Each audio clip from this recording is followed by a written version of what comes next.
She arrived every morning 15 minutes early. Not because anyone asked her to, but because over the years she had learned that being the first one there was a quiet way of proving her worth. She turned on the lights, opened her computer, organized calendars, reviewed schedules, and took a slow breath before the office filled with noise. To most people, she was simply the secretary. To herself, she was someone who still believed this desk was temporary, even after 10 years. For a decade, her job title never changed. The name on her badge stayed the same, even though her responsibilities grew heavier each year. She knew everyone's preferences, everyone's moods, everyone's unspoken expectations. She anticipated problems before they happened. She solved crises quietly, efficiently, without applause. When meetings went smoothly, no one noticed her. When something went wrong, everyone looked at her first. She watched people come and go. New hires arrived uncertain and left promoted. Interns passed through her desk and later returned wearing suits, holding authority in their voices. Managers she had once trained now gave instructions she already knew by heart. She smiled, congratulated them, adjusted their calendars, and swallowed the small ache that came with being left behind again. On the surface, her life looked stable. She had a steady paycheck, a respectable job, and coworkers who depended on her. But inside, something felt painfully stagnant. Every day felt like a repetition of the last, as if time was moving forward everywhere except in her own life. She wasn't failing, but she wasn't moving either. And that quiet kind of stuckness was harder to explain than outright struggle.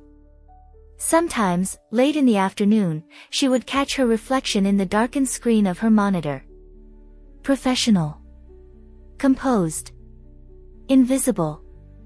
She wondered when she had started shrinking herself to fit the role others expected of her. When she stopped raising her hand in meetings. When she started telling herself, "This is just how it is." What no one around her realized was that she wasn't unambitious. She wasn't lazy. She wasn't lacking intelligence or capability.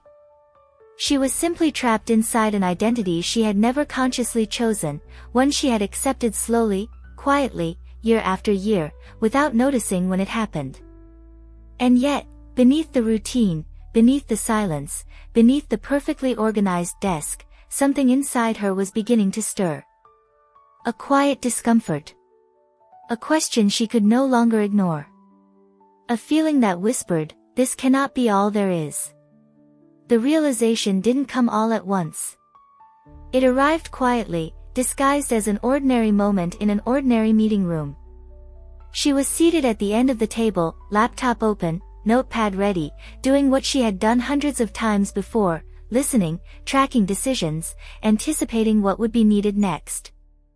Her role was to make everything flow smoothly, and as usual, she was doing it perfectly. Halfway through the meeting, one of the executives praised an idea. It was an idea she had suggested weeks earlier in an email that went unanswered. Another person had repeated it out loud, and suddenly it mattered. She watched the nods around the table, the interest, the recognition, all directed somewhere else. No one looked at her. No one remembered where it had come from. She felt something tighten in her chest. Not anger. Not jealousy. Something quieter and heavier. A deep, uncomfortable awareness that this wasn't a one-time thing. This was a pattern. Her contributions were invisible because she had become invisible. Somewhere along the way, she had trained everyone, including herself, to see her as background. As the meeting continued, she stopped taking notes for a moment and simply observed. Who spoke? Who was listened to? Who interrupted and was allowed to continue? She noticed how some voices carried weight before the words were even finished. And she noticed how her own voice, when she did speak, landed softly and disappeared just as quickly. After the meeting ended, people stood up laughing, discussing next steps, energized by decisions that felt new to them. She stayed seated for a few extra seconds, staring at her screen without seeing it, A thought surfaced, uninvited and sharp: if I stay here exactly as I am, nothing will ever change. She returned to her desk and went back to work as usual. Answered emails. Scheduled calls. Fixed a problem before it became visible. But inside, something had shifted. The numb acceptance she had lived with for years was cracking. For the first time, she wasn't just tired, she was awake. That afternoon, as the office slowly emptied, she realized this wasn't about recognition alone. It was about identity. About the quiet agreement she had made with the world to remain small, reliable, unseen. And once that agreement was noticed, it could no longer be ignored. The question followed her home that night. It lingered in the quiet of her apartment, in the hum of the refrigerator, in the stillness that settled once the workday noise faded. She moved through her usual routine on autopilot, heating dinner, setting her bag down, checking tomorrow's calendar, but her mind was no longer fully there. Something had been disturbed. Is this really my life? She sat on the edge of her bed and replayed the last 10 years in her mind. The promotions she had been told would come eventually. The moments she had been asked to train someone who would later outrank her. The countless times she had been thanked privately but overlooked publicly. None of it had felt dramatic enough to confront. It had all happened slowly, gently, without obvious cruelty. And yet, the accumulation of those moments weighed heavily now. She realized she had been waiting. Waiting to be noticed. Waiting for permission. Waiting for someone else to decide she was ready. Somewhere deep down, she had believed that if she worked hard enough, stayed loyal enough, stayed patient enough, the recognition would arrive on its own. That belief had kept her quiet and comfortable for a decade. The thought made her uneasy. Because if no one had stopped her from growing, then maybe no one had been holding her back either. Maybe the invisible ceiling she felt wasn't imposed from the outside. Maybe it had been built internally, one unspoken assumption at a time. She stood up and walked to the mirror, studying her reflection. She looked capable. Intelligent. Professional. Not someone lacking potential, someone who had learned to hide it. The gap between who she was and who she could be suddenly felt impossible to ignore. That night, for the first time in years, she didn't distract herself with television or exhaustion. She sat with the discomfort. She let the question stay. And in that quiet, uncomfortable honesty, something shifted. She didn't yet know what needed to change, only that staying the same was no longer an option. That night didn't feel dramatic. There was no breakdown, no tears on the floor, no moment of chaos. It was quieter than that, and somehow more powerful. She was sitting at her small kitchen table with her laptop open, not searching for anything specific, just scrolling absent-mindedly, following one thought to another. She stumbled across a video almost by accident. A woman speaking calmly, confidently, about how her life had changed without changing jobs, cities, or circumstances. She talked about identity. About alignment. About becoming the version of yourself who already lives the life you want, before the world reflects it back to you. Her first reaction was skepticism. It sounded too simple. Too abstract. She had spent years believing that progress required permission, credentials, timing. Not inner shifts. Not something invisible. And yet, something about the woman's words refused to slide past her the way everything else did. The phrase that stopped her was quiet but precise: you don't rise by waiting to be chosen. You rise by choosing yourself. She paused the video. Let the sentence settle. It felt uncomfortably accurate, like someone had named a truth she had avoided for years. She realized she had been living as a supporting character in her own story. Organized. Reliable. Essential, but never central. And not because she lacked ambition, but because she had never consciously claimed authority over her own narrative. She kept watching. The woman explained a simple daily practice: scripting. Writing from the perspective of the future self. Not hoping. Not wishing. Assuming. Speaking and thinking as if the shift had already happened. It wasn't about pretending. It was about training the mind to recognize a different identity. That night, something clicked. Not certainty. Not belief. But curiosity mixed with courage. And for the first time in 10 years, she felt the faint outline of a door where she had always assumed there was a wall. She didn't tell anyone what she was doing. There was no announcement, no declaration of change. The idea felt too fragile to expose. Instead, she closed her laptop, reached for a notebook she hadn't used in years, and sat in silence for a moment, staring at the blank page in front of her. Her pen hovered above the paper, unsure where to begin. Writing a future she didn't yet live felt uncomfortable, almost dishonest. Her mind pushed back immediately, offering familiar objections. This isn't realistic. You're just a secretary. Nothing changes that fast. She took a breath and wrote anyway. She began with something simple. Not titles or promotions. Just how she wanted to feel. Calm. Confident. Respected. She wrote about walking into meetings without shrinking. About speaking and being heard. About being trusted with decisions instead of tasks. The words felt awkward at first, like trying on clothes that didn't quite fit yet. Then she did something different. She wrote in the present tense. I lead meetings with clarity.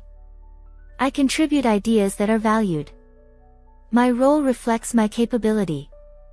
Each sentence stirred resistance, and something else beneath it. A quiet sense of possibility she hadn't allowed herself to feel in years. When she finished the page, she sat back and read it slowly. Nothing around her had changed. She was still in the same apartment, with the same job, the same title. But internally, something had shifted. For the first time, she had allowed herself to imagine a version of life that wasn't defined by her past. She closed the notebook and placed it in her bag for the next day. Not as a declaration, as an experiment. She didn't know if this practice would lead anywhere. But she knew one thing with certainty: the way she had been thinking for the last 10 years had led her exactly where she was. And if thoughts had quietly shaped her reality before, maybe, just maybe, choosing them consciously could shape something new. Nothing happened overnight. There were no sudden promotions, no dramatic conversations, no external signs that her life had shifted. And yet, something had changed, quietly, internally, and it began to show in ways so subtle that no one, including her, noticed them at first. She started her mornings differently. Before opening her emails, before reviewing schedules, she opened her notebook. Just for a few minutes. She reread what she had written the night before and added a few lines, adjusting the language, refining the feeling. She wasn't chasing outcomes. She was anchoring an identity. At work, her behavior shifted in almost invisible ways. She sat a little straighter in meetings. She spoke once instead of rehearsing her thoughts silently. She didn't apologize before sharing an idea. These weren't dramatic acts of confidence, just small departures from the habit of shrinking. People didn't suddenly applaud her contributions. But they didn't dismiss them either. A question was met with a pause instead of interruption. A comment lingered a second longer in the room. The changes were so small they could have been dismissed as coincidence, if they hadn't begun to accumulate. She noticed something else too. Her internal dialogue had softened. The voice that once whispered "stay in your lane" had less authority. When doubt appeared, she didn't argue with it, she returned to the version of herself she was practicing being. Calm. Capable. Aligned. The notebook became her private anchor. A place where she reminded herself who she was becoming, regardless of what the external world reflected that day. Some days it felt powerful. Other days it felt mechanical. But she showed up anyway, not because she believed fully, but because she was committed. And without realizing it, she had already crossed an invisible line. She was no longer waiting to be seen. She was showing herself, first to herself. And the world was beginning to adjust. The first sign wasn't a promotion. It wasn't praise or recognition. It was something much quieter, and easy to overlook if she hadn't been paying attention. During a meeting she had attended dozens of times before, someone asked a question. And before she could stop herself, she answered. Not with hesitation. Not with an apology. Just a clear, grounded response. The room went still for a brief moment, the way it does when something lands differently than expected. Then someone nodded. Another person added to her point. The meeting moved on, but something had shifted. She returned to her desk with a strange awareness. Nothing dramatic had happened. And yet, she felt seen in a way she hadn't before. Not celebrated. Not spotlighted. Simply acknowledged.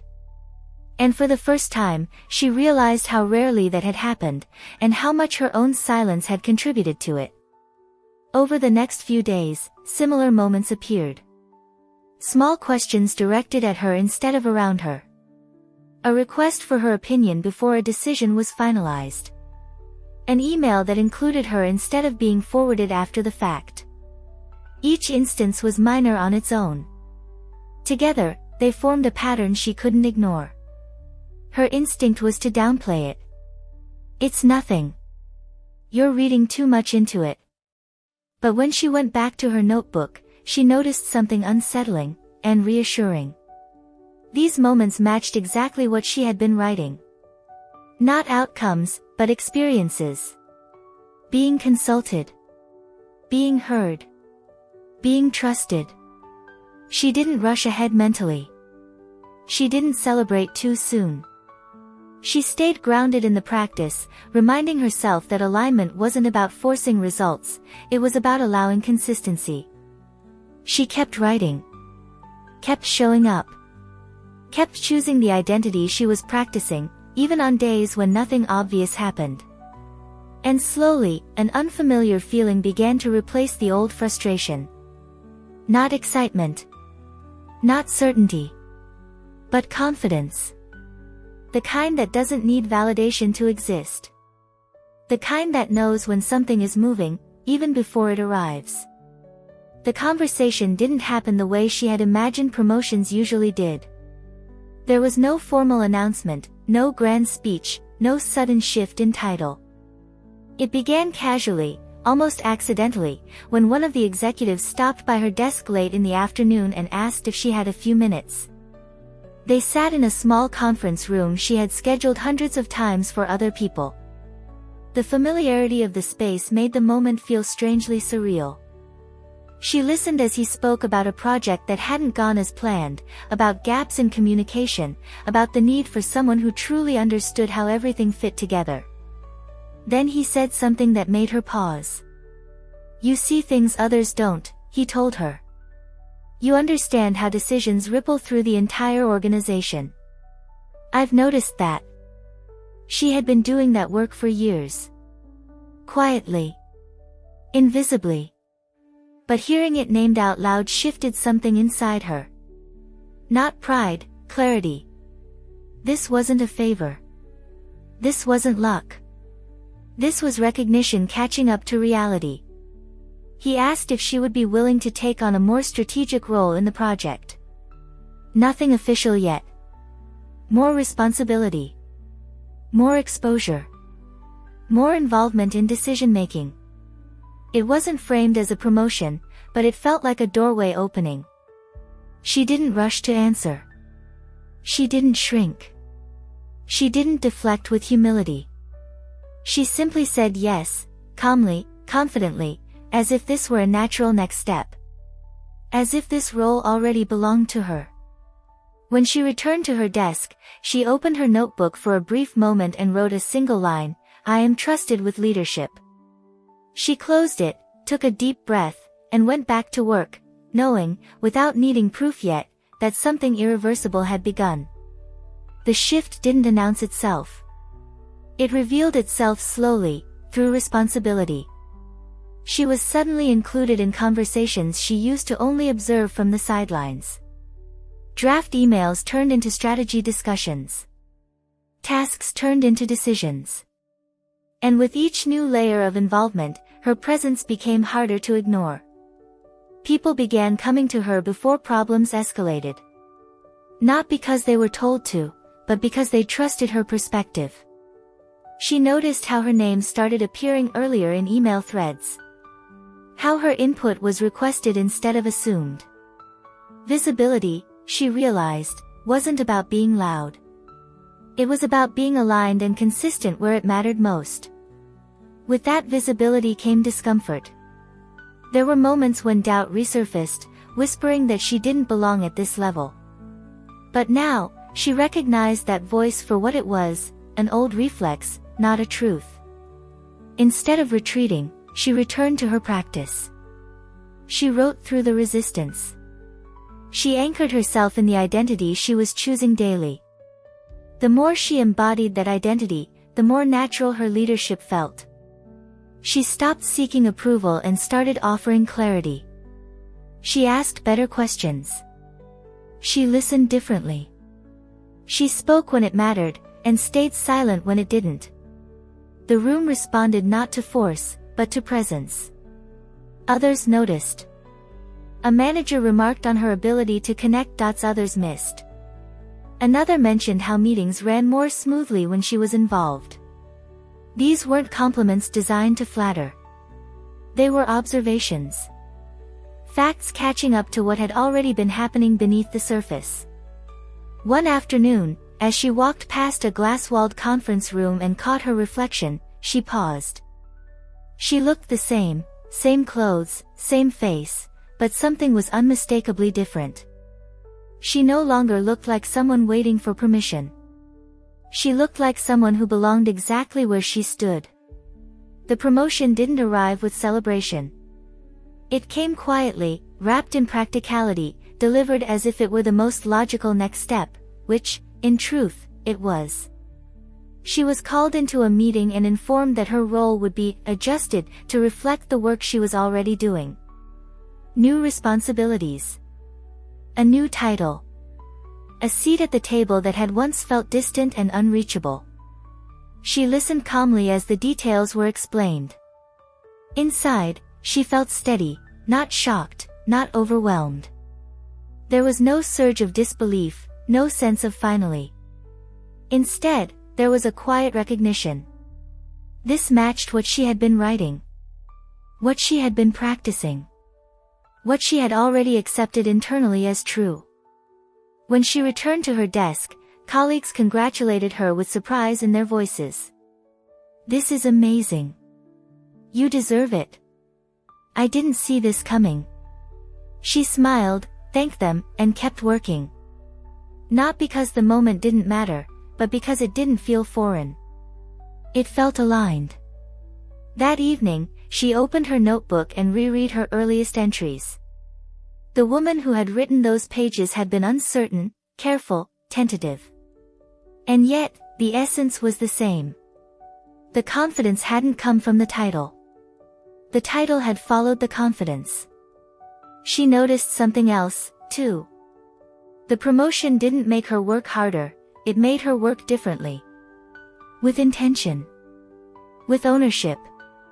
With the clarity of someone who understands that her role isn't to support decisions anymore, but to shape them. This wasn't the end of the journey. She knew that instinctively.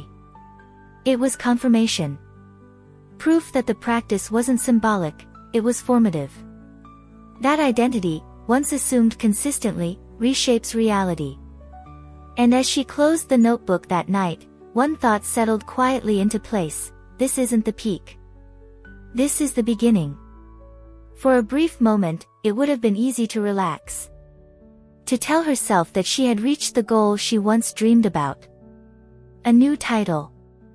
More authority. Recognition at last. Many people would have stopped there, satisfied, grateful, careful not to want too much too fast.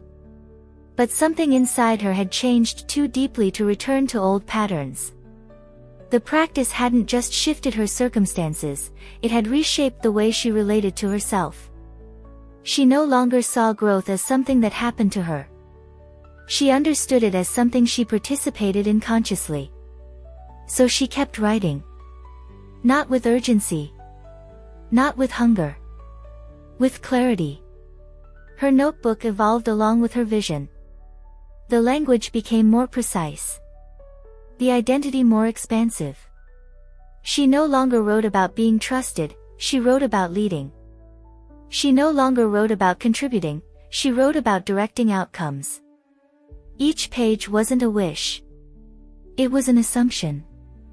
At work, this showed up as a subtle but powerful shift. She stopped waiting for instructions and began proposing direction. She framed problems instead of just solving them. She thought in systems, not tasks.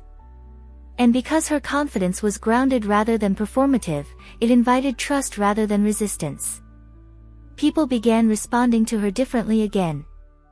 Not just as someone capable, but as someone strategic.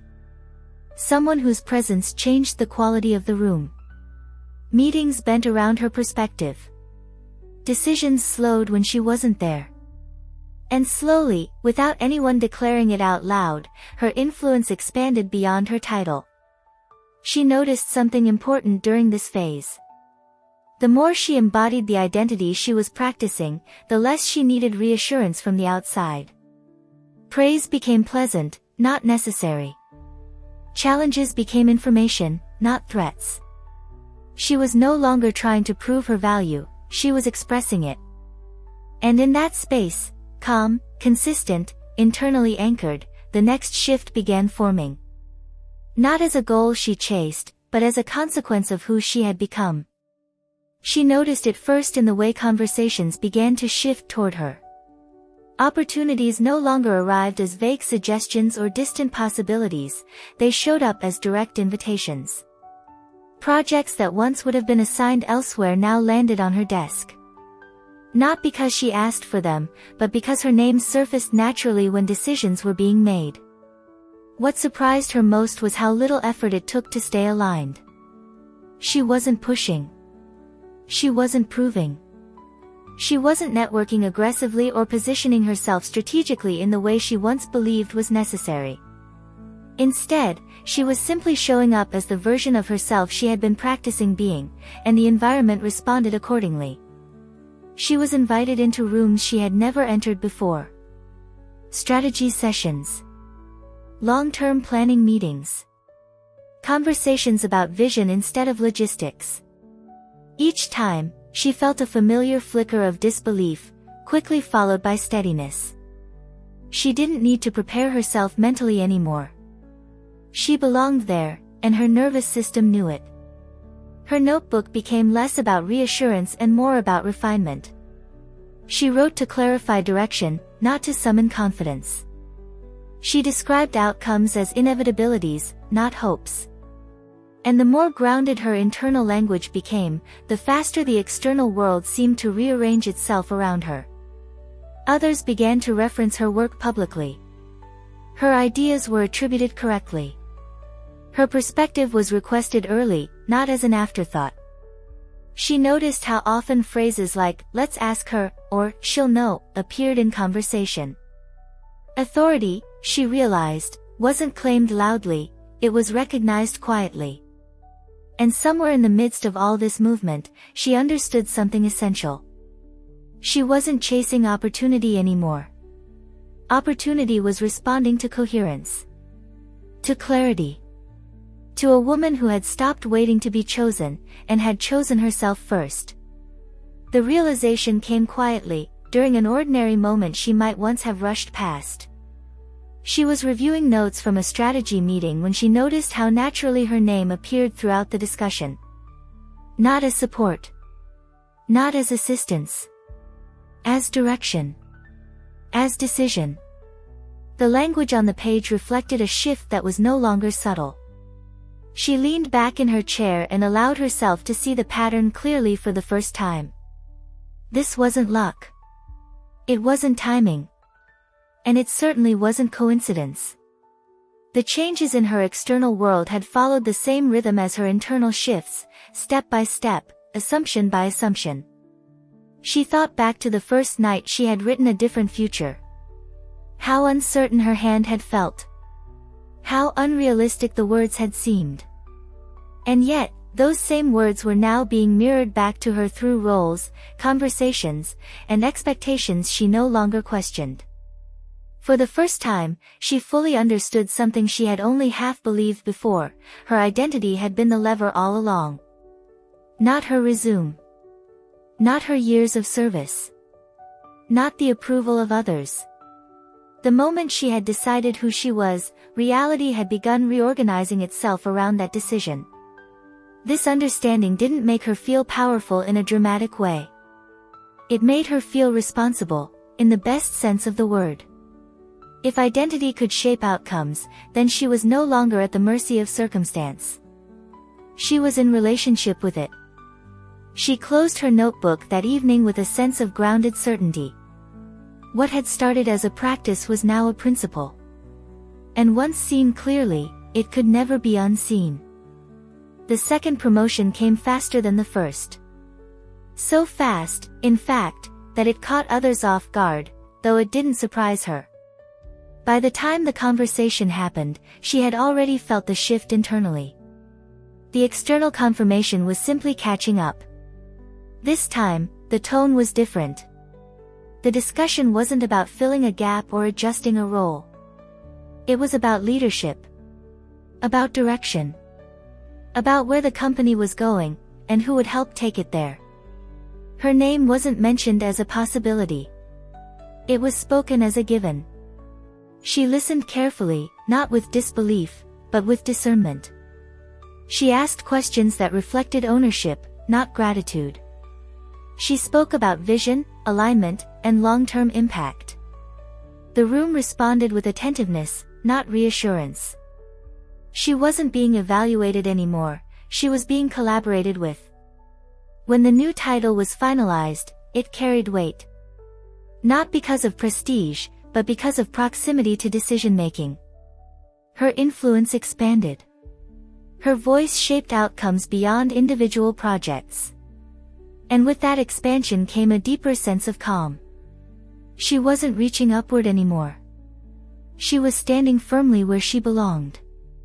Later that evening, she opened her notebook and traced the evolution of her writing.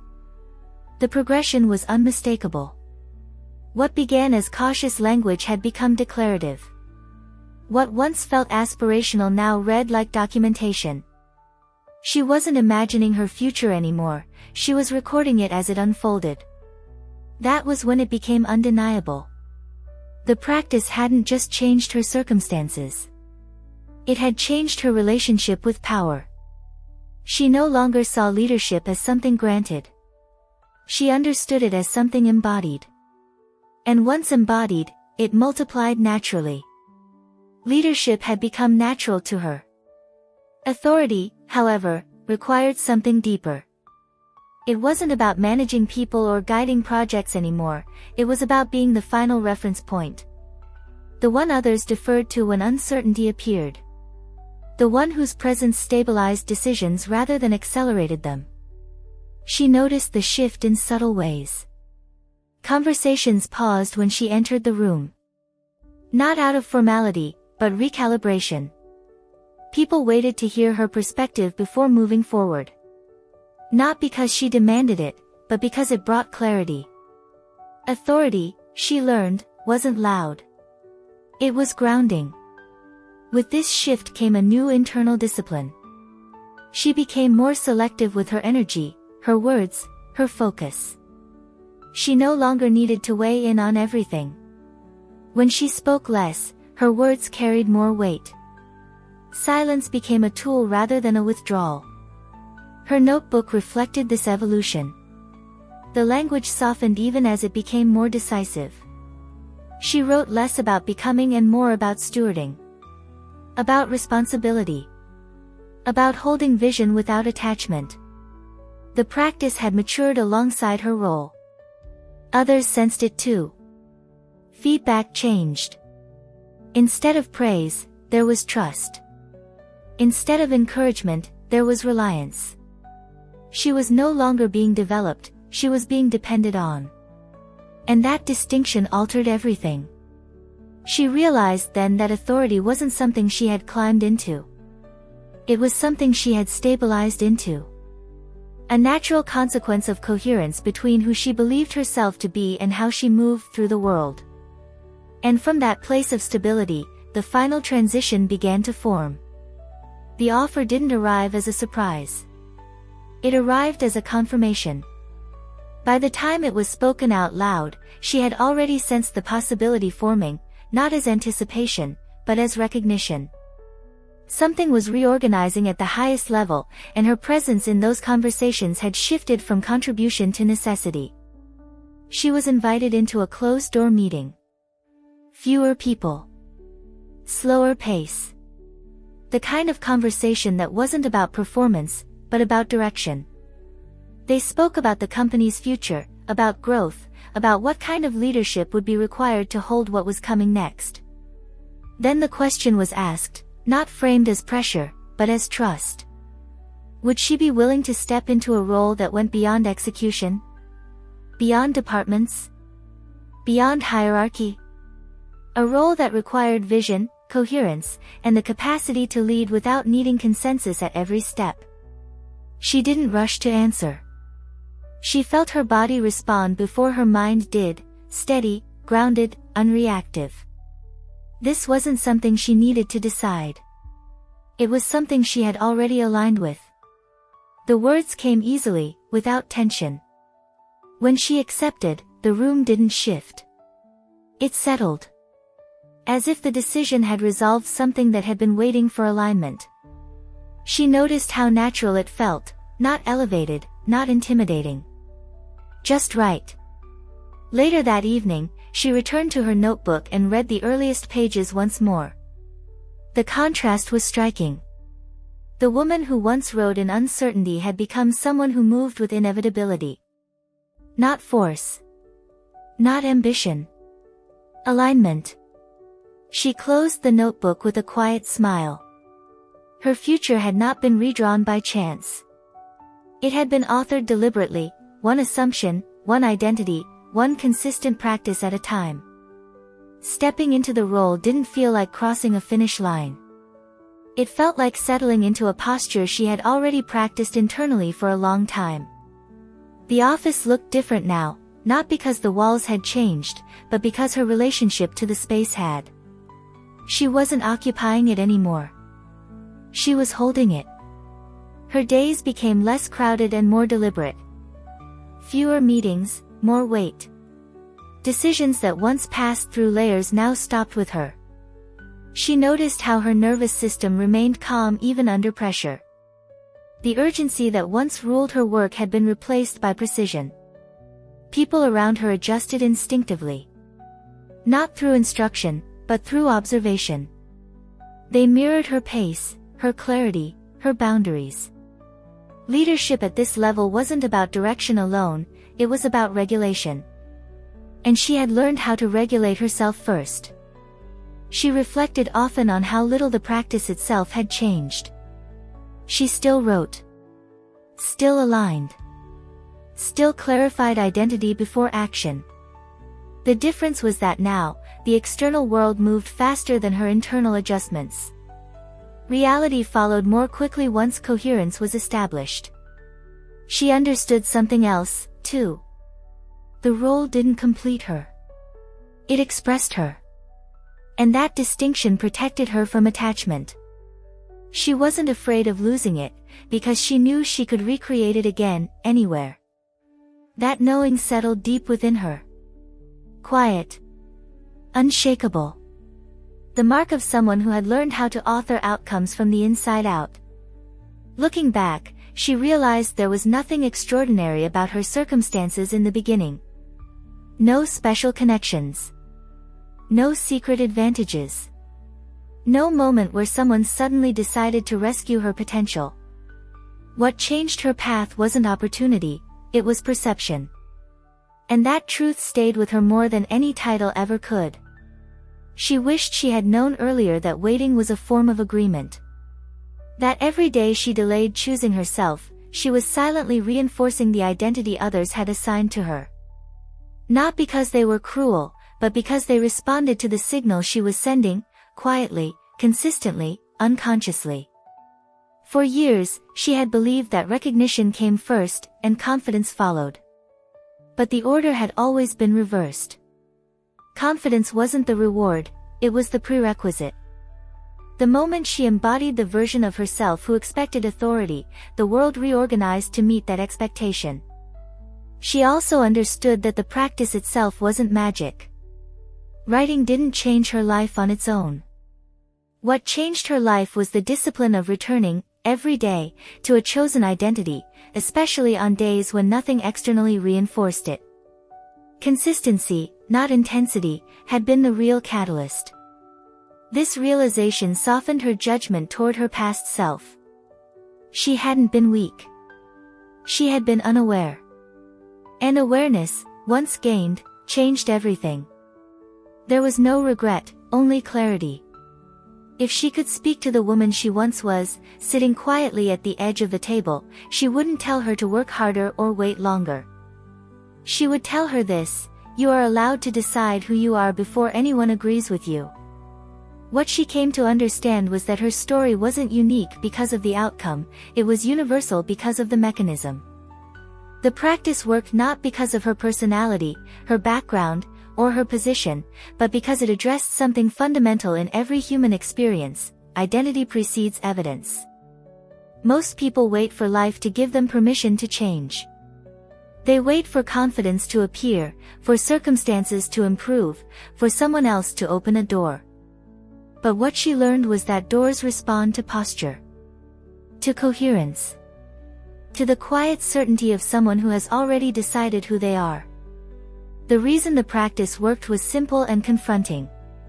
It removed the gap between intention and identity.